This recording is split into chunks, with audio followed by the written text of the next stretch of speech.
Hello everyone, तो स्वागत है आप सभी का अपने यूट्यूब चैनल दीपक एडु सेंटर पे। तो आइए आज हम समझते हैं कोऑर्डिनेट ज्योमेट्री का लास्ट लेक्चर। जी हाँ बिल्कुल, आज कोऑर्डिनेट ज्योमेट्री का लास्ट लेक्चर है और आज हम क्या समझेंगे, कोलिनियरिटी ऑफ 3 पॉइंट्स यानी कि conditions for collinearity of 3 points, यानी कि 3 पॉइंट्स के एक ही लाइन पर लाई होने की जो कंडीशन होती है उस कंडीशन को हम सेटिस्फाई कराएंगे, मतलब हम वो फार्मूला बनाएंगे। और इसके पिछले वीडियो में हमने जो एरिया ऑफ ट्रायंगल पढ़ा है उस एरिया ऑफ ट्रायंगल के न्यूमेरिकल को सॉल्व करेंगे और साथ ही साथ इस कोलिनियरिटी की बेस पर भी जितने भी क्वेश्चन आते हैं इंपॉर्टेंट क्वेश्चन जो कि प्रीवियस ईयर में आए हुए क्वेश्चन है उन सभी क्वेश्चन को सॉल्व किया जाएगा। तो कहने का ये मतलब है कि आज कोऑर्डिनेट ज्योमेट्री का लास्ट लेक्चर, अगर आप स्टार्टिंग से यहां तक के सभी वीडियो को अगर अच्छे से देखते हुए आए हैं तो कंफर्म है आपको कि आपको इस कोऑर्डिनेट ज्योमेट्री के चैप्टर में कोई भी कंफ्यूजन नहीं बचेगा। जी हाँ, यानी कि आपको सभी के सभी कॉन्सेप्ट को अच्छे से क्लियर हो गया होगा, क्योंकि उसी तरह से पढ़ाया गया आपको, मतलब एक बोर्ड एग्जाम के लेवल से नहीं, उससे थोड़ा हाई लेवल से पढ़ाया गया, यानी कि एक तरह से कहने तो कंपटीशन लेवल से पढ़ाया गया। ठीक, तो कहने का ये मतलब है कि अगर आप अच्छे से वीडियो को देखेंगे और आज भी अगर आप इस वीडियो को अच्छे से देख लिए तो मेरा पूरा दावा है कि आप कोऑर्डिनेट ज्योमेट्री के जितने भी क्वेश्चन बनेंगे, जिस टाइप के क्वेश्चन बनेंगे, उन सभी क्वेश्चन को एकदम न्यूमेरिकली एकदम बेसिकली सॉल्व कर सकते हैं, पूरा डीपली एकदम अच्छे से सभी कॉन्सेप्ट को पता हो सकता है। हाँ, लेकिन वीडियो को अगर अच्छे से देखें तो ठीक। तो चलिए स्टार्ट करते हैं आज का टॉपिक। आज कह रहा है कि conditions for collinearity of 3 points, कह रहे हैं कि 3 पॉइंट्स के कोलिनियरिटी होने की कंडीशन को बताना है। चलिए पहले तो हम मान लेंगे कि वो 3 पॉइंट्स हैं क्या। भाई पहले पता तो हो कि 3 पॉइंट्स है क्या। तो let 3 points are A x1 comma y1, b x2 comma y2 and C जो कि है x3 कामा y3। अगर आपको वीडियो थोड़ा तेज लगे तो वीडियो को स्लो मोशन में, मतलब थोड़ा स्लो करें तो स्पीड थोड़ी स्लो करके देख सकते हैं। अगर आपको धीमी लग रही है तो स्पीड को थोड़ा हाई करके देख सकते हैं। तो डिपेंड आप ही करता है फिर। तो चलिए हमने 3 पॉइंट मान लिया कि let 3 points A, B and C जिसकी coordinate x1 y1 x2 y2 x3 y3। अच्छा ये बताओ 3 पॉइंट है, चलो ये 3 पॉइंट उठा लो, ऐसे 1 2 3, ये 3 पॉइंट है। अच्छा ये बताओ इस 3 पॉइंट से हम कौन कौन से फिगर बना सकते हैं। सोचो इन 3 पॉइंट से हम कैसे फिगर बना सकते हैं। चलिए बनाते हैं सर। देखो एक पॉइंट यहाँ रखो, एक पॉइंट यहाँ रखो, एक पॉइंट कहीं और रखो। अगर इन तीनों को ज्वाइन कर लो तो एक ट्रायंगल बन जाएगा ना। बिल्कुल सर। और कोई कंडीशन हो सकती है क्या। बिल्कुल सर, एक कंडीशन ये भी हो सकती है कि अगर एक पॉइंट यहाँ रखो, एक पॉइंट यहाँ रखो, दूसरा तीसरा भी पॉइंट इसी के सीध में रखो, तो ऐसे अगर मिलाओगे सर तो ऐसे एक लाइन बन जाएगी ना। देखो यानी कि एक पॉइंट यहाँ ए और बी वाला पॉइंट यहाँ और सी वाला पॉइंट यहाँ ए वाला पॉइंट, ये बी वाला पॉइंट, ये सी वाला पॉइंट। देखो हमने 3 पॉइंट को रख करके 2 फिगर बना लिए ना। कोई और फिगर बन सकता है क्या। सोचो एक फिगर ऐसे ही बन सकता है। कहोगे सर ऐसे बन सकता है तिरछा, एक पॉइंट यहाँ रखिए, एक पॉइंट यहाँ रखिए और एक पॉइंट यहाँ रखिए। सी 3 पॉइंट, बस 3 ही चीज तो बनेगी ना। एक ट्रायंगल बनेगा और ये दोनों कैसी बनेगी, लाइन बनेगी। अभी अलग की बात है कि लाइन तिरछी है, लाइन सीधी है, मतलब ये लाइन सीधी है, लाइन तिरछी है। ये जरूर देखो क्वेश्चन में कहीं पर कहा नहीं कि देखो condition for collinearity of 3 points, कहा कि एक ही लाइन पर हो। अब वो नहीं कहा कि वो लाइन कैसी टेढ़ी है, कि मतलब वो लाइन सीधी है या तिरछी है, ऐसा कुछ नहीं कहा। बस वो लाइन क्या है, एक लाइन पर ही लाइन होनी चाहिए। मतलब ये तीनों पॉइंट एक लाइन पर ही लाई होनी चाहिए, या तो मतलब हम ये जो कंडीशन कर रहे हैं इसको भी भूल जाओ। बस ये समझो कि 3 पॉइंट से हम 2 फिगर बना सकते हैं, एक तो लाइन बना सकते हैं और एक ऐसा बना सकते हैं ट्रायंगल बना सकते हैं। और अब हमें प्रूफ करना है कि अगर कोई 3 पॉइंट ऐसे 3 पॉइंट अगर एक ही लाइन पर ऐसे लाई कर रही है, ऐसे लाई कर रही हैं, तो हमें बताना, हमें प्रूफ करना है कि कैसे। कंडीशन बताओ क्या कंडीशन हो सकती है, कौन सी ऐसी कंडीशन है कि जिस कंडीशन पर हम मानेंगे कि तीनों पॉइंट एक लाइन पर लाई करते हैं, एक ही लाइन पर है, यानी कि एक कोई लाइन है उसी लाइन पर तीनों पॉइंट हैं ऐसे। और वो डिपेंड करता है कि वो लाइन कैसी है, तिरछी है सीधी है, कोई मतलब नहीं, चाहे लाइन सीधी हो या तिरछी हो, इन दोनों कंडीशन में ये कंडीशन सेटिस्फाई कराएगा। अब वो कंडीशन क्या समझते हैं आगे, तो समझ लेना कि हम 3 पॉइंट से 2 फिगर बना सकते हैं। मेनली कहें तो 2 ही फिगर बना सकते हैं ना, एक ट्रायंगल बना सकते हैं और एक ऐसी एक लाइन बना सकते हैं। तो अब ट्रायंगल बनाएंगे तो सर ट्रायंगल का तो एरिया निकल जाएगा, क्योंकि अभी हमने इसके पिछले वीडियो में पढ़ के आ रहे हैं एरिया ऑफ ट्रायंगल। देखिए एरिया ऑफ ट्रायंगल हमने अभी इसके पिछले वीडियो में ही पढ़ा है कि एरिया ऑफ ट्रायंगल का फार्मूला क्या होता है, हाफ ऑफ मॉड में ब्रैकेट में x1 y2 minus y3 plus x2 y3 minus y1 plus x3 y1 minus y2 mod bracket में। ये हमने ही पढ़ा ना, यानी अभी हमने इसके पिछले वीडियो में पढ़ा है कि किसी भी ट्रायंगल के एरिया का फार्मूला ये होता है कब, जब उन तीनों ट्रायंगल के मतलब उस ट्रायंगल के तीनों वर्टाइसेस के कोऑर्डिनेट क्या हो, x1 y1 x2 y2 x3 y3 हो। ये है। अच्छा ये बताओ, जब कोई ट्रायंगल है तो ट्रायंगल है तो अच्छा ये एरिया का मतलब क्या होता है? एरिया का फील समझो तो, फील समझते हो भाई? इसको हम छुए हैं तो फील समझ रहे हैं कि हाँ कैसा मतलब कड़ा है ऐसा है ना, तो वही यहाँ इसको फील समझो कि एक्चुअल में एरिया होता क्या है। एरिया होता क्या बताओ? एरिया की मतलब किसी भी कोई भी एरिया हो, चाहे वो ट्रायंगल हो, क्वाड्रिलेटरल हो, कोई सर्कल हो, उसका एरिया का मतलब क्या होता है? एरिया की मतलब रियल डिफिनेशन यही होती है कि किसी भी क्लोज फिगर से अगर कोई फिगर क्लोज है तो उस क्लोज फिगर के अंदर जो ये एरिया बचता है, वो जो प्लेस है, इसी प्लेस को हम क्या बोलते हैं? एरिया बोलते हैं। और ये प्लेस कैसा होना चाहिए? 2D प्लेस होना चाहिए, यानी कि 3D प्लेस होना चाहिए। 3D प्लेस, अगर हम 3D प्लेस की बात करें तो 3D प्लेस में वॉल्यूम आता है, जो कि हमने इसके पिछले वीडियो में मतलब इसके पिछले चैप्टर में पढ़ चुके हैं, सरफेस एरिया एंड वॉल्यूम वाले चैप्टर में। तो 2D फिगर में हम क्या करेंगे, जो ये इस सरफेस बचता है, इसी सरफेस को हम क्या बोलते हैं? इसी सरफेस को हम एरिया बोलते हैं। तो अब एरिया की डिफिनीशन क्या है? एरिया की डिफिनीशन है कि किसी भी क्लोज फिगर से, चाहे वो जैसा फिगर हो, बस वो कैसा होना चाहिए? क्लोज होना चाहिए। देखो क्लोज है तो इसका एरिया निकलेगा, ये बीच वाला जो पार्ट है, जो बीच वाला प्लेस है, इसी प्लेस को हम क्या बोलते हैं? इसका एरिया बोलते हैं। अगर कोई कहे कि सर इसका एरिया बताओ, कहां तक बताएंगे हम एरिया? जब तक ये फिगर क्लोज नहीं होगा तब तक हम इसका एरिया नहीं निकाल सकते। तो इसी तरीके से क्या हम ट्रायंगल का एरिया निकाल सकते हैं ना? तो उसी वजह से हम इस ट्रायंगल का एरिया निकालते हैं। और वो ट्रायंगल के एरिया एक्चुअल में होता क्या है? वो एरिया यही होता है, बीच वाला जो प्लेस है, ये जो खाली जगह है बीच वाला, इसी प्लेस को ही हम क्या बोलते हैं? इसका एरिया बोलते हैं। अब ये बताओ सर, यहां पर तो ट्रायंगल का एरिया निकल गया, लेकिन क्या यहां अगर हम लाइन का एरिया निकालना चाहें तो क्या कहोगे लाइन के एरिया के बारे में? कुछ सोचो, लाइन के एरिया के बारे में क्या कमेंट करना चाहोगे? भाई यहां पर तो एरिया 0 है ना, तो हम क्या कर सकते हैं कि अगर तीनों पॉइंट एक लाइन पर लाई करती हैं तो उसका एरिया कितना होगा? उसका एरिया तो सर 0 होगा। बिल्कुल सही जवाब। अगर वो तीनों पॉइंट एक लाइन पर लाई करती हैं तो उसका एरिया कितना होगा? 0 होगा। अगर वो तीनों पॉइंट किसी ट्रायंगल पर लाई करती हैं तो उनका कुछ ना कुछ एरिया होगा, यानी कि अगर 3 पॉइंट एक ट्रायंगल पर लाई करती हैं तो उनका कुछ ना कुछ एरिया होगा। अगर तीनों पॉइंट एक लाइन पर लाई करती हैं तो इसका मतलब इसका एरिया 0 होगा। और जब एरिया 0 हो गया, इसका मतलब ये तीनों पॉइंट कैसी होंगी? जो ये x1 y1 x2 y2 x3 y3 हैं, वो तीनों पॉइंट कहां होंगी? एक लाइन पर ही तो लाई करेंगे ना। समझ पा रहे हैं? बिल्कुल। यानी कि अगर एरिया 0 हो गया, इसका मतलब कि वो तीनों पॉइंट कैसी हैं? एक लाइन पर ही तो लाई करेंगे ना। भाई हम जानते हैं लाइन का एरिया क्या होता है? 0।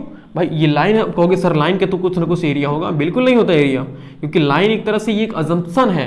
ये यहाँ कुछ प्लेस नहीं है, ये जो लाइन से जा रही है कुछ प्लेस नहीं है। ये प्लेस नगड़े के बराबर होता है, निगलेक्ट के बराबर होता है। ये इतना पतला होता है ना कि इसको हम 1 डायमेंशन काउंट करते हैं। 1 डायमेंशन मतलब जिसमें केवल लेंथ हो, उसमें ना तो ब्रीथ हो ना तो हाइट हो। तो जब ओनली फॉर लेंथ हो, जब लेंथ होती है उसमें, तो एरिया के लिए क्या चाहिए? एरिया के लिए लेंथ और ब्रीथ चाहिए ना। लेकिन यहाँ पर तो सिर्फ लेंथ होती है, तो इसी वजह से इसका एरिया कुछ नहीं होता। तो अगर 3 पॉइंट एक लाइन पर लाई करेंगी तो उनका एरिया कितना होगा? 0 होगा। उल्टा समझो, अगर किसी भी ट्रायंगल का एरिया 0 हो गया तो वो एक्चुअल में ट्रायंगल है ही नहीं, हमने गलत पढ़ रहे हैं। अगर किसी ट्रायंगल का एरिया 0 हो गया तो एरिया 0 होने का क्या मतलब बताओ?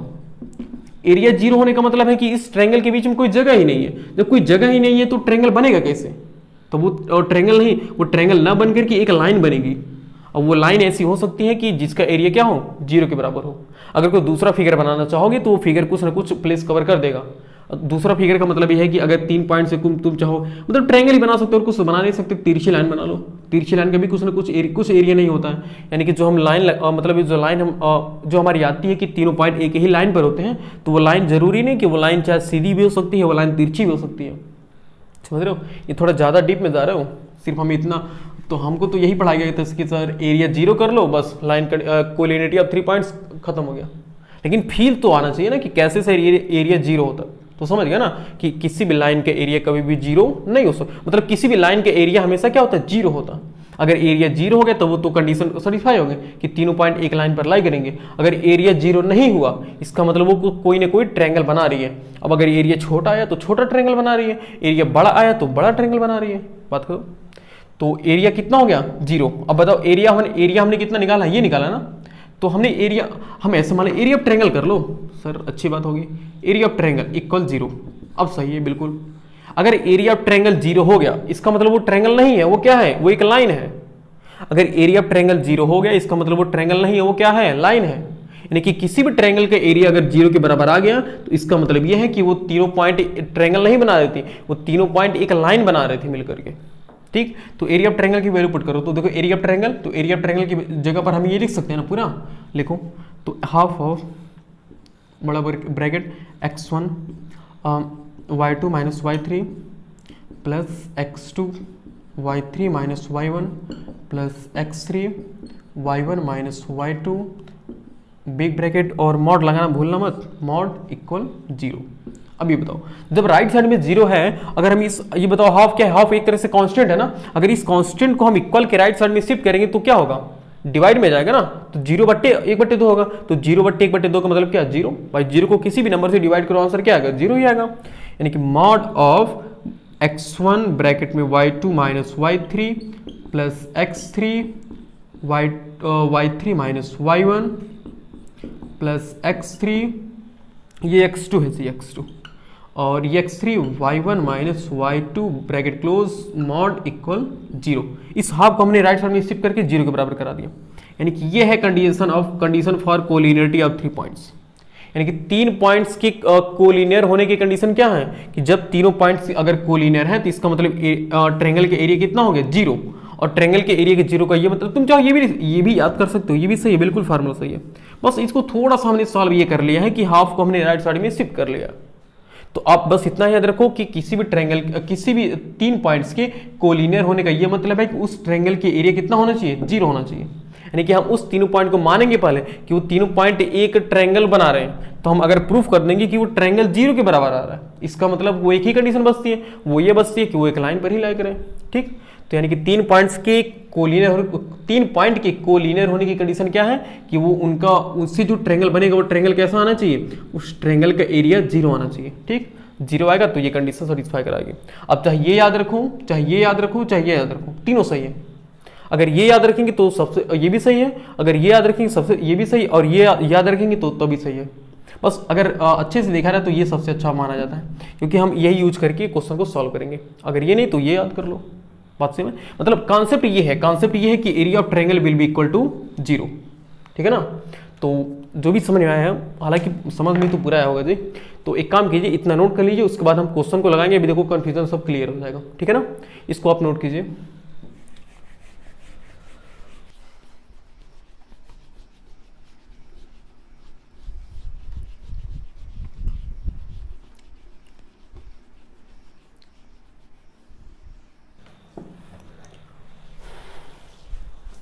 आइए अब समझते हैं, हमारा पहला क्वेश्चन है जो कि collinearity condition for collinearity of 3 points के बेस पर क्वेश्चन है।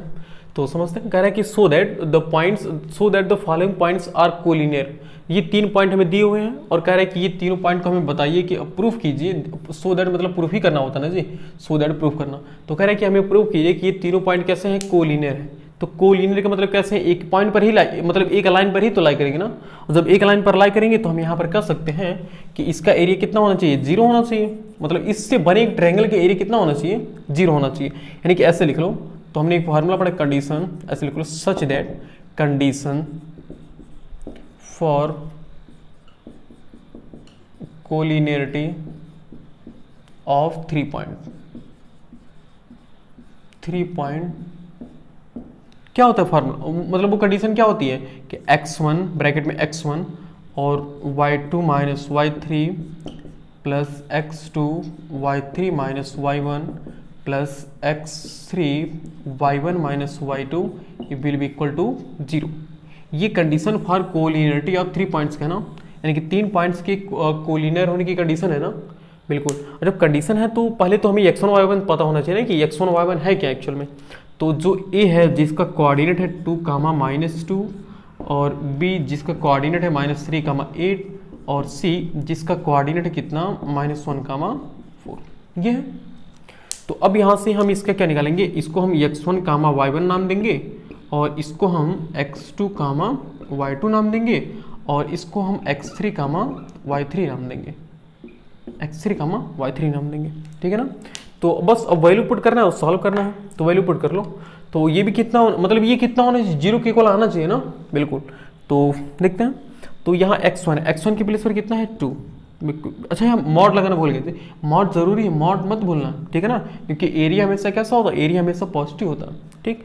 तो यहाँ 2 ब्रैकेट में कर लो और मॉड लगा के ब्रैकेट में y2 माइनस y3, तो y2 है 8 और y3 है 4, तो 8 माइनस 4 प्लस x2 कितना है, -2 है, -3 है ना, तो यहाँ पर -3 बिल्कुल। उसके बाद है y3 माइनस y1, तो y3 माइनस y1 यानी कि 4 माइनस 2, देखो ये 4 माइनस ये -2 है ना, तो ब्रैकेट में -2 कर लो, ठीक, ब्रैकेट लगा दो। उसके बाद है प्लस x3, और x3 -1 है ना, तो -1 लिख लो ब्रैकेट में।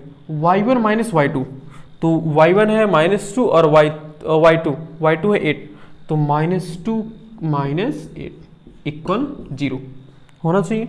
मॉड लगाओ, मॉड तो हम बोल जा रहे हैं सर, देखो 2 ये 8 माइनस 4 कितना होगा 4 -3, देखो 4 और माइनस माइनस क्या हो जाएगा प्लस, तो 4 + 2 कितना हो गया 6 -1, ये -2 माइनस 8 कितना हो गया -10 इक्वल 0 मॉड के अंदर।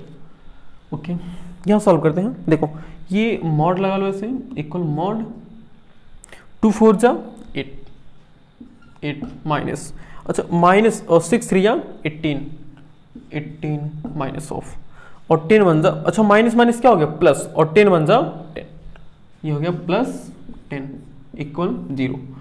देखो ये मॉड है, बताओ ये 8 माइनस 18 कितना हो गया -10 होगा ना, और यहाँ +10 तो है इक्वल 0, यानी कि यहाँ कर सकते हैं, देखो 0 इक्वल 0, 10 माइनस 10 कितना होगा 0 ही होगा ना, बस ये।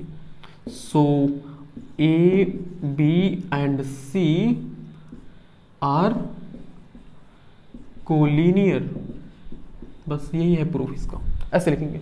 सो हमने प्रूफ कर दिया कि जब 0 0 के इक्वल हो गया, इसका मतलब एरिया किसके इक्वल 0 के इक्वल हो गया, यानी हम कह सकते हैं A, B and C are collinear, तो प्रूफ हो गया, बस यहाँ पे लिख लो ये प्रूव्ड। ये है क्वेश्चन, देखो कितना सिंपल सा क्वेश्चन है, कितना मजेदार क्वेश्चन है, और ये प्रीवियस ईयर का ही क्वेश्चन है, ठीक है ना। तो एक काम कीजिए, इसको नोट कर लीजिए, फिर अगला क्वेश्चन लगाते हैं। और हाँ देखिए हम क्या करेंगे ना, हम इस पर एरिया ऑफ ट्रायंगल के भी बेस पर हम एक क्वेश्चन अभी इस पर और लगाएंगे, उसके बाद हम एरिया ऑफ ट्रायंगल के बेस पर क्वेश्चन लगाएंगे, ठीक है ना। तो उसमें ज़्यादा मतलब ज़्यादा टेंशन लेंगे जरूरत नहीं है, बस क्वेश्चन को समझते रहो।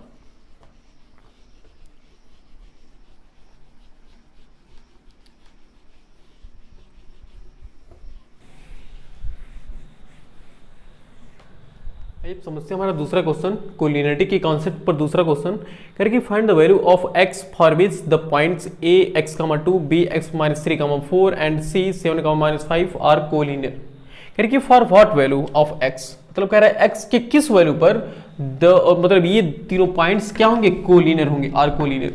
मतलब कह रहा है x की वो वैल्यू बताइए कि जिस वैल्यू पर ये तीनों पॉइंट्स क्या होने चाहिए कोलिनियर होने चाहिए। बताओ जब ये तीनों पॉइंट कोलिनियर होने चाहिए, इसका मतलब इनका एरिया कितना होना चाहिए 0 के बराबर ना। जब एरिया 0 के बराबर करेंगे तो वहां से x की वैल्यू कुछ निकलेगी। देखते हैं कैसे, एकदम सिंपल क्वेश्चन है, सॉल्व करते हैं। देखिए ऐसे लिख लो, condition for collinearity of 3 points. पहले इसको मान ही लो ना, है ना, हाँ बिल्कुल। सबसे पहले मान लो, जैसे ए पॉइंट दिया हुआ है, क्या दिया हुआ है x, 2, बी वाला पॉइंट कितना दिया हुआ है -3, -4, एंड सी वाला पॉइंट कितना दिया हुआ है 7, -5, ये दिया हुआ है। तो हम क्या करेंगे, हम पहले तीनों पॉइंट को मान लेंगे ना। इसको हम क्या मानोगे, इसको x1, y1 मान लो, इसको हम x2, y2 मान लेते हैं, और इसको हम x3, y3 मान लेते हैं, ठीक है ना। ओके, अब यहां पर लिखेंगे condition for collinearity of 3 point. 3 points के कोलिनियर होने की 3 पॉइंट के कोलिनियर होने की कंडीशन क्या है। 3 पॉइंट के कोलिनियर होने की कंडीशन ये है कि अगर मॉड के अंदर लिखो x1 ब्रैकेट में y2 - y3 plus x2 y3 - y1 plus x3 y1 - y2 equal 0, ये कंडीशन है। और यहाँ पर मॉड तो बिल्कुल मत भूलना। ओके, सॉल्व करते हैं। देखिए मॉड के अंदर x1 कितना दिया हुआ है, x1 है x के बराबर, ओके। y2 - y3 यानी कि -4 -5, तो -4 - 5 ऐसे लिखा जाएगा ना। देखो y2 minus y3, y2 minus y3, y3 minus 5 है और ये माइनस फार्मूले वाला है, प्लस ऑफ x2 कितना दिया हुआ है -3, तो यहाँ प्लस ना लगा करके माइनस लगा। अच्छा क्यों प्लस ना लगा करके माइनस लगाते हैं, क्योंकि प्लस माइनस क्या होता है माइनस, इसलिए यहाँ पर माइनस लगाते हैं। भाई पहले प्लस लगाओ उसके बाद ब्रैकेट लगाओ फिर माइनस लगाओ, तो उसका मतलब क्या है, प्लस इंटू माइनस ही तो हुआ ना, और plus minus minus 3, y3 minus y1 यानी कि -5 माइनस 2 ओके, प्लस x3, और x3 हमारे पास कितना है 7, ब्रैकेट में y1 माइनस y2, और y1 है क्या y1 माइनस y2 यानी कि 2 माइनस ऑफ -4 इक्वल 0 मॉड के अंदर। ठीक, सॉल्व करते हैं आगे। ये इंडिकेट का साइन लगाना जरूरी भी है, इंडिकेट का साइन भी लगाते हैं। इंडिकेट का साइन क्यों लगाते हैं, क्योंकि एक क्वेश्चन में जब पहले से इक्वलिटी होती है तो हम क्या करते हैं और इंडिकेट्स का साइन लगाते हैं। तो यहाँ मॉड लगाओ x, देखो ये -4 और माइनस माइनस कितना हो गया +5, -3 और -5 -2 कितना हो गया -7। अभी तो कोई समझाने वाली बात तो नहीं है जी।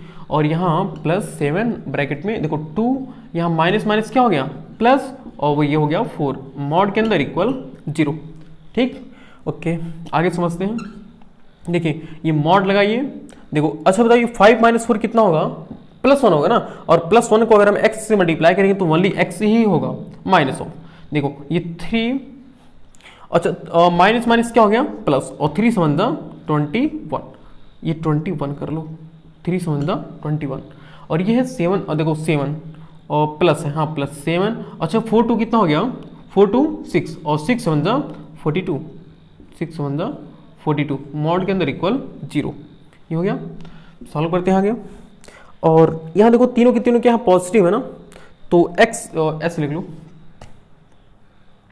यहाँ पर ये इंडिकेट का साइन लगा लो, और x प्लस ये कितना हो जाएगा, देखो 21 + 42 कितना हो गया, 21 + 42 कितना हो गया, ऐड करोगे तो कितना हो 2 1 3 और 4 2 6, यानी कि 63 हो गया इक्वल 0। अच्छा बताओ ये प्लस तो है ही पहले से ना, तो इसको क्या करो मॉड हटा दो, क्योंकि हमने प्लस में ही तो चाहिए। देखो x + 63 इक्वल 0, तो देन x इक्वल क्या हो जाएगा -63, यानी जो x की वैल्यू आई है वो कितनी आई है -63।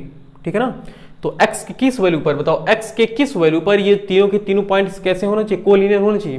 तो x इक्वल अगर -63 है तो ये पॉइंट्स क्या होगा, ये तीनों के तीनों पॉइंट कोलिनियर होंगे, अदरवाइज कोलिनियर नहीं होंगे।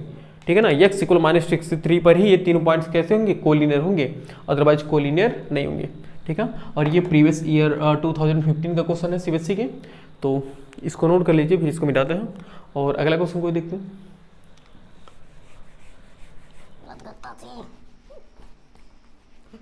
नोड के अंदर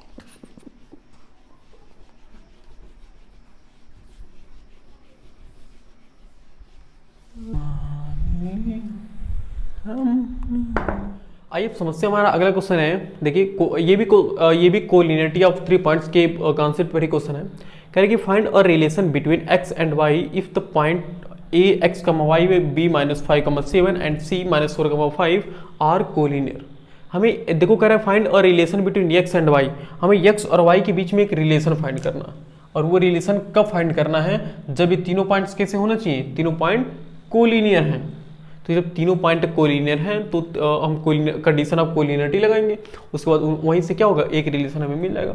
और ये सीबीएसई 2020 के साथ क्वेश्चन है, सीबीएसई 2020 या 19 का क्वेश्चन, मतलब ये सीबीएसई का क्वेश्चन है, मुझे अच्छे से याद नहीं आ रहा है, ये 2019 या ऐसे कुछ 9 था ऐसा, तो समझते हैं। कह रहे find a relation between x and y, तो पहले हम तीन पॉइंट को लिखेंगे ना, a x, y b -5, 7 and c -4, 5। अब इन तीनों पॉइंट को हम मान लेंगे ना, बिल्कुल क्या मानेंगे, x1, y1, x2, y2, x3, y3, सही है ना। ओके, उसके बाद कह रहा है कि कोलिनियर है, तो condition for collinearity of 3 point equal क्या, वो कंडीशन क्या है, वो कंडीशन है मॉड के अंदर कर लो, बॉक्स के अंदर कर लो x1 y2 minus y3 plus x2 y3 minus y1 plus x3 y1 minus y2 equal 0। Sir ये मॉड बार बार यूज कर रहे हो सर, इसका कुछ यूज ही तो है नहीं। अगर चाहो तो हटा सकते हो, उससे कोई फर्क पड़ने वाला नहीं है, क्योंकि लास्ट में तो हट ही रहना। हर बार देख रहे हैं कि मॉड क्या हो जा रहा है, मॉड हमेशा हट जा रहा है, उससे कोई फर्क पड़ने वाला नहीं है। अब यहाँ जब मॉड हटा ली तो ब्रैकेट में डालो, ब्रैकेट से कोई फर्क पड़ने वाला नहीं है लास्ट में, ठीक। यानी कि इतना भी लिख सकते हो, बिल्कुल सही है जी, एकदम कोई टेंशन लेने वाली बात नहीं है, ये भी सही है, बिल्कुल सही है, ठीक। अब चलो अब वैल्यू पुट करते हैं, उसके बाद रिलेशन अपने आप मिल जाएगा। देखो x1 के प्लेस पर x, ओके, x1 के प्लेस पर x, y2 के प्लेस पर कितना है। अच्छा इसको चाहो तो एक बॉक्स के अंदर से बंद कर दो। सर ये क्यों कर रहे हो बॉक्स के अंदर, क्या फ़ायदा, कुछ नहीं फायदा है, बस थोड़ा अच्छा लगेगा और क्या, थोड़ा अच्छा लगेगा जी और क्या। देखिए x1 कितना है, x है ब्रैकेट में, y2 माइनस y3 यानी 7 माइनस 5, उसके बाद है प्लस x2 है -5, तो यहाँ -5 लिख लें, अच्छा रहेगा बिल्कुल। y3 माइनस y1 यानी 5 माइनस y प्लस x3, और x3 हमारा है -4 है, तो क्यों ना हम यहाँ पर -4 लिख लें, -4 y1 minus y2 y -7 equal 0, okay. अब इसको सॉल्व करते हैं, जो भी हमारा आंसर आएगा वही, मतलब वही रिलेशन होगा एक तरीके से। तो देखो x है ना, तो x से मल्टीप्लाई करो, और भी देखो 7 माइनस 5 कितना आएगा 2, और 2 इंटू एक्स कितना आएगा 2x माइनस 5। देखो अब ये 5 माइनस y नहीं होगा ना, सब्ट्रैक्ट नहीं होगा ना, तो -5 से मल्टीप्लाई करा लो, तो माइनस प्लस क्या हो जाएगा, -5 5 25, और माइनस माइनस प्लस, और 5 इंटू वाई कितना हो गया 5y हो गया, ओके। यहाँ -4 है, तो minus plus minus 4 into y 4y, minus minus plus 4 7 21 equal 0, सही है, ओके। अब यहाँ देखो, यहाँ एक y मतलब इनमें एक रिलेशन ही है ना, देखो मतलब ये रिलेशन करें, ये दोनों क्या होंगे, सब्ट्रैक्ट हो जाएंगे ना। देखो अब यहाँ पर इंडिकेट्स को साइन लगाते हैं, देखो 2x एक ही बार है ना, बिल्कुल 2x एक ही बार है। यहाँ देखते हैं, यहाँ -25 यहाँ +21 है, तो -25 + 21 कितना आएगा -4, जाहिर थी भाई 25 में से 21 -4 कितना आएगा 4 ही तो आएगा ना। और यहाँ 5y माइनस 4y कितना आएगा +y आएगा ना, क्योंकि y 5 वाला क्या है, बड़ा है भाई। दो साइन देखो अपोजिट साइन क्या होते हैं, सब्ट्रैक्ट होते हैं, तो 5 - 4 कितना y, और साइन बड़े वाले का, तो बड़ा वाला कौन है 5y है, इसके सामने प्लस है, इसलिए यहाँ पर प्लस लगाएंगे, +y इक्वल 0। ये तो 8 क्लास का है जी, कि प्लस माइनस कैसे चेक करते हैं। उसके बाद हमें रिलेशन चाहिए x y में, तो इस 4 को राइट साइड में शिफ्ट कर लो, तो 2x + y इक्वल 4, बस यही रिलेशन आ गया।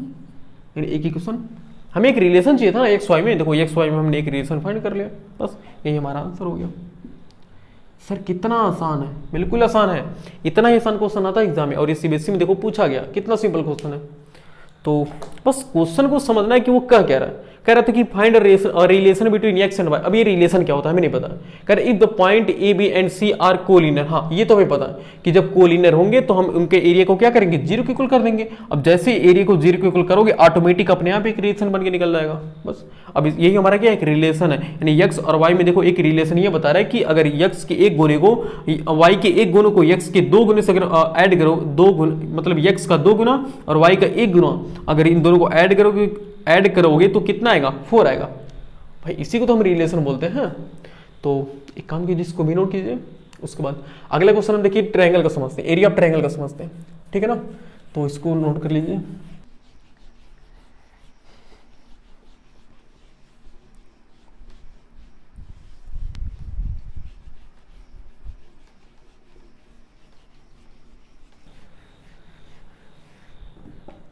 आइए हम समझते हैं हमारा अगला क्वेश्चन।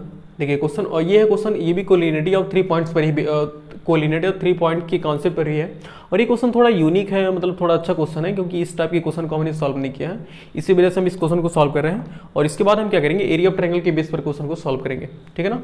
तो पहला क्वेश्चन मतलब देखते हैं क्वेश्चन क्या कह रहा है। If the point A B and C are collinear and 2b + c = 4, find the value of b and c। यहाँ तक तो हमें समझ में आ रहा है कि सर ये हमें एक दिया है कि ए बी और सी कैसे हैं कोलिनियर हैं, लेकिन वो 2b + c = 4 नहीं समझ में आ रहा है क्यों दिया। देखो अब यहाँ जो हमें ए और बी और सी के जो वैल्यू दिया हुआ ना, मतलब कोऑर्डिनेट दिए हुए हैं, उस कोऑर्डिनेट में यहाँ पर बी और सी दिया हुआ है। तो इसका मतलब ये है कि जब हम कोलिनियरिटी की कंडीशन लगाएंगे तो वहाँ से बी और सी आ जाएगा ना, यानी कि हमें एक इक्वेशन बन जाएगा। और वो इक्वेशन किस में आएगा, वो इक्वेशन बी और सी के टर्म्स में आएगा ना। भाई इसके पिछले वाले क्वेश्चन में हमने सेम वैसे किया था ना, तो बी और सी में एक रिलेशन आया था ना, तो यहाँ से बी और सी में एक रिलेशन आएगा और एक रिलेशन पहले से दिया हुआ है। इसका मतलब दो रिलेशन हो जाएंगे ना। अब दो रिलेशन का मतलब कि दो इक्वेशन, और दो इक्वेशन कैसे होंगे, बोलो दो इक्वेशन और दो वेरिएबल ना, तो हम उनको सॉल्व करके बी और सी की वैल्यू निकालेंगे। तो मतलब इस बी और सी की वैल्यू को निकालने के लिए ही एक इक्वेशन तो इससे बनेगा और एक इक्वेशन क्वेश्चन में दिया हुआ है, तब सॉल्व करेंगे। ठीक, समझते हैं आगे। तो जिनको क्वेश्चन समझ में आ गया वो क्या करें, क्वेश्चन को सॉल्व कर सकते हैं वीडियो को पॉज करके, और जिनको नहीं समझ में आया या फिर जो नहीं सॉल्व करना चाहते हैं वो फिर वीडियो को देखें आगे। तो हम ऐसे मानेंगे, इसको ए मानेंगे, मतलब ए दिया जो कि -1 -4 है, और बी पहले तो हम मान लेंगे ना तीनों पॉइंट को कि तीनों point x1 y1 x2 y2 and x3 y3 है, 5 -1 ये दिया हुआ। ओके, इसको हम मानेंगे x1 y1, और इसको मानेंगे हम x2 y2, और इसको मानेंगे हम x3 y3। ठीक है ना, 3 पॉइंट। अब यहाँ पर लिखो कंडीशन फॉर, देखो 3 पॉइंट के कोलिनियरिटी होने की कंडीशन क्या है, condition for collinear of 3 point, मतलब 3 पॉइंट के कोलिनियर होने की कंडीशन क्या है, देखते हैं। 3 पॉइंट के कोलिनियर होने की कंडीशन ये है कि उनका मतलब एरिया एक तरह से कहना x1 ब्रैकेट में x2 y2 y3 y2 y3 plus x2 y3 y1 plus x3 y1 y2 equal 0। ये होना चाहिए। मॉड यहाँ से हटा सकते, कोई दिक्कत नहीं है, कोई टेंशन नहीं है, क्योंकि मॉड का कोई यूज़ नहीं हो रहा है ना आगे चल के, इसलिए इसी वजह से मॉड को क्या करें, हटा दे रहे हैं। तो ये हो गया। अब ये बताओ, ये कंडीशन है ना, अब सिंपल क्या करना, बस इसकी वैल्यू मतलब x1 y1 x2 y2 x3 y3 सब दिया हुआ है, बस इसकी वैल्यू को पुट करना है, उसके बाद एक इक्वेशन बना लेना। समझते हैं आगे। देखिए x1 कितना दिया हुआ, x1 है -1, y2 y3, y2 है c के बराबर, माइनस ऑफ y3 है -1 के बराबर, तो c माइनस ऑफ -1 करेंगे ना, बिल्कुल, प्लस x2 कितना है, x2 है b के इक्वल, b y3 है -1 के इक्वल, माइनस y1, तो माइनस y1, देखो माइनस तो क्वेश्चन का, और ये y1 कितना है -4, ये है।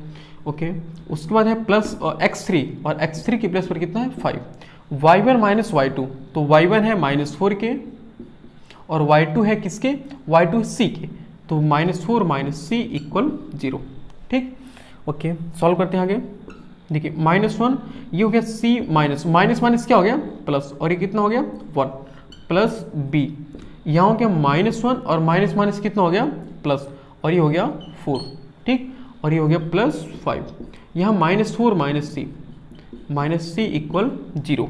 अब देखिए, अब हम क्या करेंगे, इस -1 को इसमें मल्टीप्लाई करेंगे, b को हम इसमें मल्टीप्लाई करें, और 5 को इसमें मल्टीप्लाई करेंगे। सॉल्व करते हैं आगे। देखिए -1 को अगर हम c से मल्टीप्लाई करेंगे तो -c होगा, और -1 को अगर हम -1 से मल्टीप्लाई +1 से मल्टीप्लाई करेंगे तो होगा -1, और b को अगर -1 से मल्टीप्लाई करेंगे -b, और b को अगर 4 से मल्टीप्लाई करेंगे +4b, और 5 को अगर -4 से मल्टीप्लाई करेंगे तो 5 4 जा 20, और 5 को -c से मल्टीप्लाई करेंगे -5c इक्वल 0।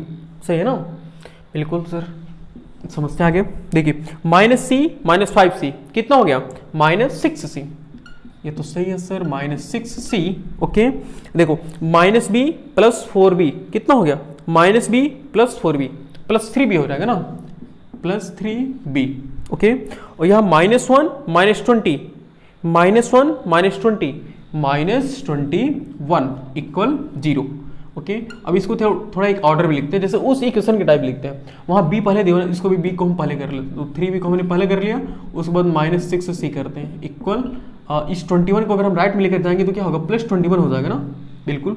अब इसको एक इक्वेशन मान लो ऐसे, इसको हम इक्वेशन फर्स्ट नाम देकर छोड़ देते हैं, और जो हमें क्वेश्चन में दिया हुआ है उसको हम इक्वेशन सेकंड मानते हैं, 2b + c इक्वल 4, ये दियो, इसको हम इक्वेशन सेकंड मानते हैं। अब देखो दो इक्वेशन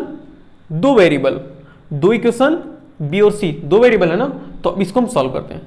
देखिए अच्छा बताओ, अगर यहाँ पर ये सी है ना, अगर हम इस इक्वेशन सेकंड में यहाँ कमी क्या पड़ती है बताओ, यहाँ 6 है, यहाँ पर भी 6 होना चाहिए था ना। अगर यहाँ भी 6 होता तो हम दोनों इक्वेशन को ऐड कर लेते तो 6 से 6 क्या होता, कैंसिल हो जाता, तो हमारा पूरा का पूरा टर्म्स बी की टर्म्स में आ जाता। तो बी की टर्म्स में आता तो सिंपल बी की वैल्यू निकल जाती। तो अब क्या करेंगे, वही काम करेंगे, यहाँ मल्टीप्लाई कर लो, यहाँ इक्वेशन सेकंड को हम 6 से मल्टीप्लाई कर दे, तो multiply by 6 in both side, मतलब हम 6 से क्या कर रहे हैं, इक्वेशन सेकंड के लेफ्ट और राइट दोनों में मल्टीप्लाई करना। तो जब लेफ्ट में मल्टीप्लाई करेंगे तो 6 2 जा कितना हो जाएगा 12b प्लस और 6 1 जा 6c इक्वल और 6 4 जा 24, और ये होगा इक्वेशन हमारा थर्ड। कौन सा इक्वेशन, थर्ड इक्वेशन। अब बताओ, अब हम इक्वेशन फर्स्ट और इक्वेशन थर्ड को ध्यान से देखो, इक्वेशन फर्स्ट और इक्वेशन थर्ड। अब बताओ अगर हम इन दोनों को सम कर दें, इन दोनों को अगर हम सम कर दें तो क्या 6c से 6 की c कैंसिल हो जाएगा कि नहीं, बिल्कुल हो जाएगा सर। तो कैंसिल कर लो, यानी कि पहले ऐड कर लो बाई फर्स्ट प्लस थर्ड, यानी इक्वेशन फर्स्ट और इक्वेशन थर्ड को हम क्या कर रहे हैं, सम कर दे रहे हैं। तो लेफ्ट वाले को लेफ्ट वाले के साथ ऐड कर लो, राइट वाले को राइट वाले के साथ, तो ये हो जाएगा 3b माइनस 6c, ये तो लेफ्ट वाला हो गया, और यहाँ भी इसको हमें सम करना ना, तो प्लस 12b और प्लस 6c इक्वल, और 21 और 24 इन दोनों को ऐड कर लो, 21 प्लस 24 ऐड कर लिया हमने। देखो यहाँ कितना है 3b और यहाँ कितना है 15b, मतलब 12b, तो 3b और प्लस 12b कितना हो गया 15b minus 6c plus 6c cancel हो गया, यानी कि कितना आया 21, और ये कितना हो गया, देखो 21 और 24 इन दोनों को ऐड करेंगे ना, कितना होगा 45, यानी कि b इक्वल हो गया 45 divided by 15, then b equal हो गया 15 3 या 45, यानी b इक्वल कितना आ गया 3, b इक्वल हमारा कितना आ गया 3। अब इस b की वैल्यू को हम क्या करेंगे, equation first, equation second, equation third किसी में पुट कर लो। अगर b की वैल्यू को चाहे इसमें पुट करेंगे तो हम c की वैल्यू वहां से फाइंड कर लेंगे ना, बिल्कुल। तो ऐसे लिखेंगे, putting b equal 3 in equation second करते हैं, क्योंकि सेकंड वाला मुझे छोटा थोड़ा सा लग रहा है। देखो क्योंकि यहाँ 2 है, यहाँ 1 है, यहाँ 4 है, और ये समय बड़ा बड़ा, देखो 3 6 21 12 6 24, तो ये वाला छोटा लग रहा है ना। तो b की वैल्यू को क्या करना, जहां पर b है वहां कितना पुट करोगे 3, ओवरले देख लो 3 2 6 6 माइनस 4 जो भी आएगा, मतलब तो उसको अब बता देंगे, तो कैसे बताओगे आप लोग। तो आपको क्या करना है, इस b की वैल्यू को इक्वेशन सेकंड में पुट करके c की वैल्यू को निकालना है, और c की वैल्यू को निकाल करके मुझे कमेंट करके बताइए आप कितना आएगा, ठीक है ना। तो वो हमारी c की वैल्यू होगी, और जो c की वैल्यू होगी बस उसके बाद b और c की वैल्यू तो पूछा था हमसे, तो b की वैल्यू 3 हो गई, c की वैल्यू जो आएगी कमेंट करके बताना, आंसर हो जाएगा वो, ठीक है ना। तो एक काम कीजिए, इसको भी नोट कर लीजिए, उसके बाद हम एक दो क्वेश्चन लगाते हैं एरिया ऑफ ट्रायंगल पे, उसके बाद वीडियो को खत्म कर देंगे, वीडियो को मतलब बंद कर देंगे यहीं पर आज की वीडियो को। तो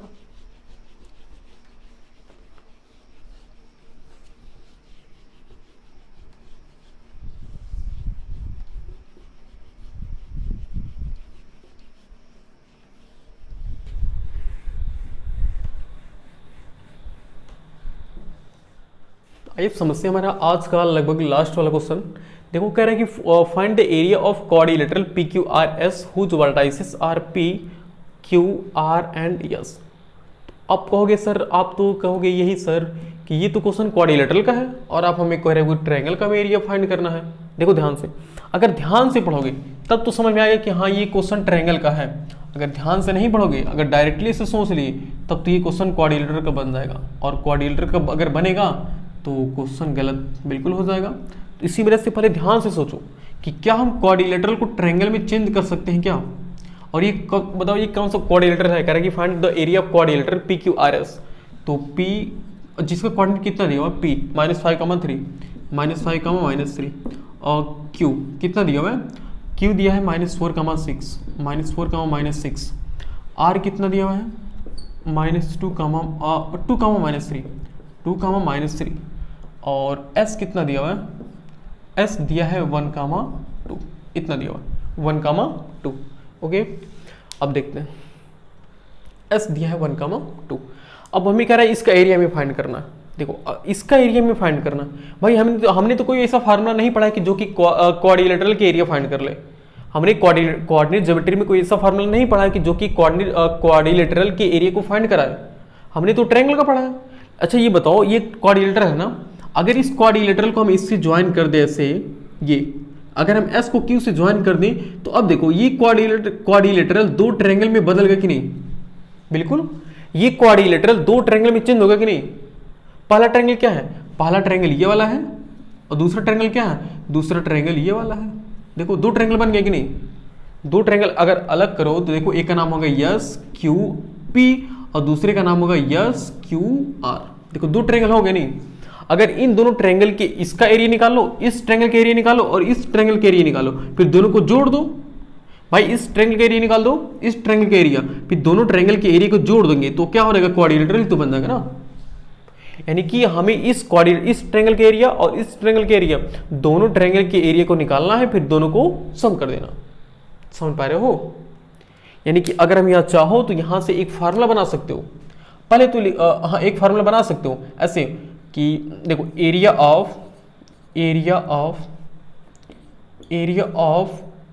quadrilateral P Q R S equal हो जाएगा किसके? Area of triangle P Q S plus of area of triangle Q R S. बात सही है ना? Q R S. यानी कि अगर हम पी क्यू एस और क्यू आर एस दोनों ट्रायंगल के एरिया को निकाल दें और उसके बाद उन दोनों को सम कर दें तो वही तो हमारा आंसर होगा क्वाड्रिलेटरल के एरिया का। समझ पा रहे हैं? अगर इस ट्रायंगल के एरिया, देखो इस ट्रायंगल के एरिया को और इस ट्रायंगल के एरिया को, दोनों के एरिया को निकाल करके फिर दोनों को सम कर दें तो देखो हमने वही किया है। Area of triangle P Q S, देखो पी क्यू एस मतलब ये वाला ट्रायंगल है और area of Q R S मतलब ये वाला ट्रायंगल। दोनों ट्रायंगल के एरिया को निकाल करके दोनों को सम कर दो तो वही हमारा क्या आएगा? वही हमारा area of quadrilateral P Q R आएगा, पी क्यू आर एस आएगा। समझ पा रहे हैं हम? यानी कि हमने अलग अलग क्या करना है? अलग अलग पी क्यू एस और क्यू आर एस का एरिया निकालना है। तो ऐसे लिखो एरिया ऑफ, ऐसे लिखो in triangle P Q S, मतलब पी क्यू एस में हम पहले काम करेंगे, ठीक है ना? पी क्यू एस में तो पी का कोऑर्डिनेट कितना दिया हुआ है? देखो पी कितना दिया हुआ है? -5,3 -5, और क्यू कितना दिया हुआ है? क्यू दिया -4,6 और आर कितना दिया हुआ है? आर हमारे पास है 2, तो हम इस ट्रायंगल का एरिया निकालेंगे तो उसके पहले हमें x1 y1 तो मानना पड़ेगा ना। तो इसको हम क्या करेंगे? x1 y1 मानेंगे, इसको हम x2 y2 मान ले रहे हैं और इसको हम x3 y3 मान ले रहे हैं, ठीक है ना? ओके, उसके बाद देखिए जो ये है हमारे सामने, ऐसे बना दो, इसको अलग करते हैं। ये तो ट्रायंगल समझ गया ना कि अलग कैसे हमने किया। ओके, अब उसके बाद लिखते हैं इन ट्रायंगल किसमें? क्यू आर एस में, in triangle Q R S में, इसमें काम करेंगे। तो इसमें क्यू कितना दिया हुआ है? क्यू है -4,6 आर कितना दिया हुआ है? 1,2 नहीं 1, 2,-3 और एस कितना दिया हुआ है? 1,2। इसको भी हम क्या करेंगे भाई? इसका भी एरिया निकालना है ना, तो इसको भी हम क्या करेंगे? x1 y1 तो मानेंगे ही। इसको हम मान लो x1 y1, इसको x2 y2, इसको x3 y3। ओके, ठीक है ना? अब एरिया निकालो बारी बारी से। देखो area of triangle P Q S क्या हो जाएगा? x1 ब्रैकेट में y2 y3 plus x2 y3 y1 plus x3 y1 y2। अब कहोगे सर यहाँ भी मॉड लगाना जरूरी है। अच्छा, हमने एक चीज छोड़ दिया, बोलो क्या छोटा है? यहाँ हाफ होना चाहिए ना, हाफ ऑफ x1 y1, और ये मॉड के अंदर होना चाहिए, ठीक है ना? मॉड के अंदर करेंगे, मॉड कर ही लो, चलो मॉड कर लेते हैं। क्यों करेंगे मॉड के अंदर? क्योंकि यहाँ तो एरिया निकाला है ना, और एरिया बाय डिफॉल्ट नेगेटिव भी आ सकता है, तो हमें नेगेटिव नहीं चाहिए, इसलिए हम उसको पॉजिटिव बना देंगे, ठीक है ना? ओके, सॉल्व करते हैं। देखो हाफ ऑफ, मॉड लगाते हैं। x1 कितना दिया हुआ है? -5। देखो ध्यान से वैल्यू पुट करना भी समझ में आ जाएगा। y2 - y3, y2 है -6 माइनस y3 है -3, तो minus of -3, okay, plus x2 है -4, तो हम ये क्यों नहीं यहाँ पर -4 ही लिख लें। y3 माइनस y1, y3 है -3, y1 है -3, तो -3 प्लस x3 है -3, तो हम यहाँ पर -3 लिख ले रहे हैं। y1 माइनस y2, y1 है -3 माइनस ऑफ y2 है -6, तो हम यहाँ पर -6 ऐसे कर ले रहे हैं, ठीक है ना। अब एक बड़ा सा ब्रैकेट क्लोज कर लो, मॉड लगा दो, सही है। बड़ा ब्रैकेट है नहीं तो मत ही लगाओ यहाँ पे। ओके, सॉल्व करते हैं आगे। ये हो जाएगा हाफ, देखो ये मॉड लगा लो, यहाँ -5 -6 माइनस क्या हो गया, +3 -4। ये रेड वाला दिखेगा क्या, आई थिंक दिखना तो चाहिए, मैंने डिफ़ॉल्ट बाय डिफ़ॉल्ट, अच्छा ये इसको हम ब्लैक से लिख दे रहे हैं। तो यहाँ पर है -3 माइनस प्लस, ये हो गया 3 -3, और ये है -3 और माइनस +6, ये है मॉड लगा दो ऐसे, ठीक। अब सॉल्व करते हैं, एक बार और सॉल्व करते हैं। 1/2 ये दिखना चाहिए मेरे ख्याल से, हाँ दिख जाएगा एक लाइन। देखो ये कितना होगा बताओ, -6 + 3 कितना हो गया, -3, और -3 और -5 कितना हो गया, -3 5 जा 15, मतलब +15 हो गया ना। सोच लो, -6 + 3 -3 और माइनस क्या हो गया, प्लस, और 3 5 जा 15। यहाँ देखो, यहाँ 3 - 3 कितना हो गया, 0। अब 0 है तो यहाँ पर भी 0 हो जाएगा। यहाँ देखते हैं 6 - 3 कितना हो गया, 3, और 3 3 या -9, यानी कि हो गया -9।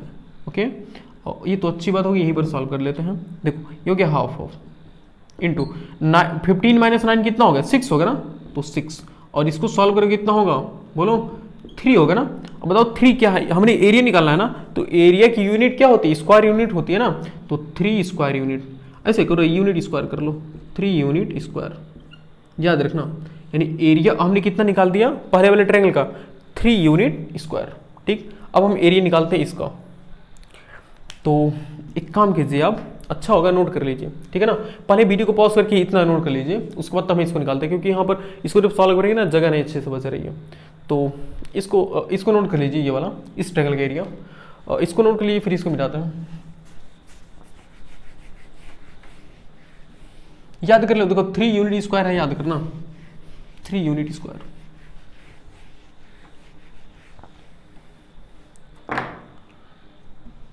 ओके, अब देखिए, अब निकालते हैं area of triangle. Area of triangle किसका, QRS इसका हम एरिया निकालते हैं, ठीक है ना। देखिए कैसे निकालते हैं, एरिया ऑफ ट्रायंगल QRS का निकालते हैं। देखिए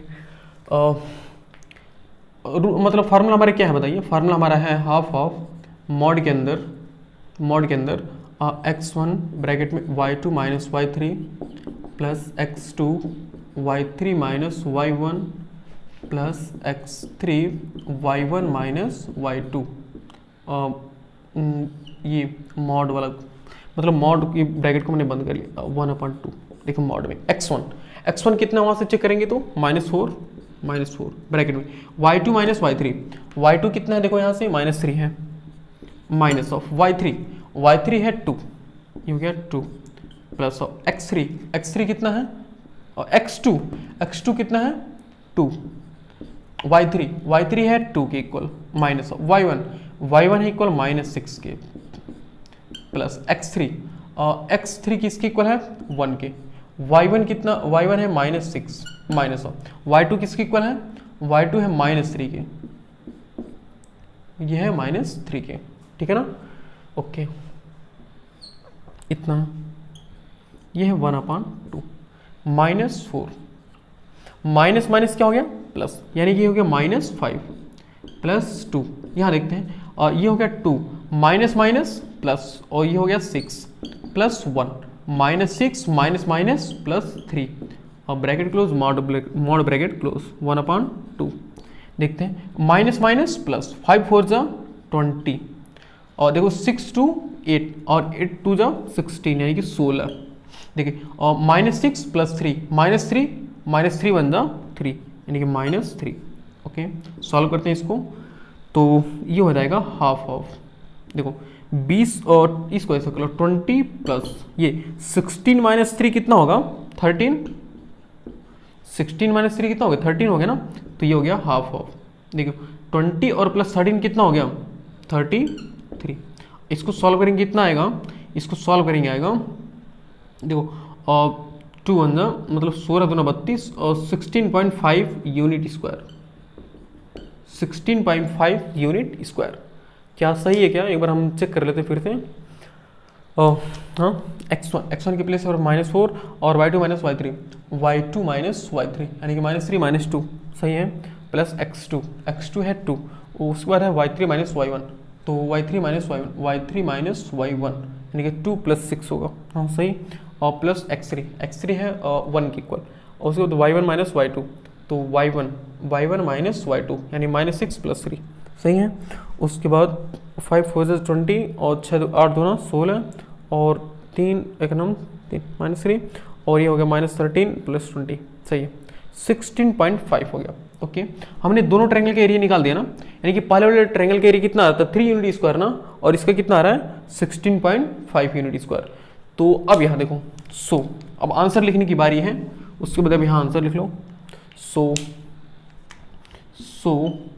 एरिया ऑफ क्वाड्रिलेटरल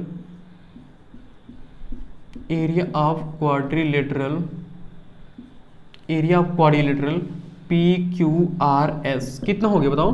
देखो दोनों ट्रायंगल के एरिया को हम सम कर लेंगे ना, तो पहले वाले ट्रायंगल का एरिया कितना आ रहा था 3 और दूसरे वाले के कितना आ रहा है 16.5, तो 16.5 यानी कि दोनों को सम कर लो कितना होगा 19.5 यूनिट स्क्वायर। देखो ऐसे निकाला जाएगा ट्रायंगल का एरिया, मतलब क्वाड्रिलेटरल का एरिया, यानी कि एक ही क्वाड्रिलेटरल में हमें 2 ट्रायंगल का एरिया निकालना था, दोनों को सम कर देना था, बस क्वाड्रिलेटरल का एरिया निकल गया, ठीक है ना। तो आज का वीडियो बस यहीं बंद करेंगे, लगभग 12 बज रहे हैं। तो आज देखिए, आज ये जो लेक्चर है, ये लेक्चर क्या हो गया, मतलब पूरा कंप्लीट हो गया। और अब क्या हो गया, देखो कोऑर्डिनेट ज्योमेट्री मतलब इस एक तरह से करें तो क्लास 10th की कोऑर्डिनेट ज्योमेट्री का पूरा लेक्चर क्या हो गया, खत्म हो गया, ठीक है ना। अब आगे जो हम चैप्टर पढ़ाएंगे वो चैप्टर मतलब आगे कौन सा चैप्टर पढ़ाया जाए, मतलब कमेंट करके बताना कौन सा चैप्टर पढ़ाया जाएगा, उसी हिसाब से चैप्टर अगला पढ़ाया जाएगा, ठीक है ना। तो मिलते हैं। अब क्या होगा, कोऑर्डिनेट ज्योमेट्री का सभी क्वेश्चन खत्म। अब आप क्या कीजिए, अपने बुक से, यानी कि जो भी बुक हो आपके पास, हम तो यही प्रेफर करेंगे कि NCERT लगाइए, RS अग्रवाल लगाइए, RD शर्मा लगाइए, तीनों बुक से। तो तीनों बुक से सॉल्व करेंगे, जो भी क्वेश्चन नहीं आएगा वो क्या कीजिए, कमेंट बॉक्स में हमसे पूछिए, या फिर जो हमारा व्हाट्सअप नंबर है उस नंबर पर शेयर कर दीजिएगा, ठीक है। लिंक आपको डिस्क्रिप्शन, मतलब उस नंबर आपको डिस्क्रिप्शन में मिल जाएगा, ठीक है। तो इसी के साथ आज की वीडियो को यहाँ पर बंद करते हैं, मिलते हैं नेक्स्ट वीडियो में, तब तक के लिए जय हिंद।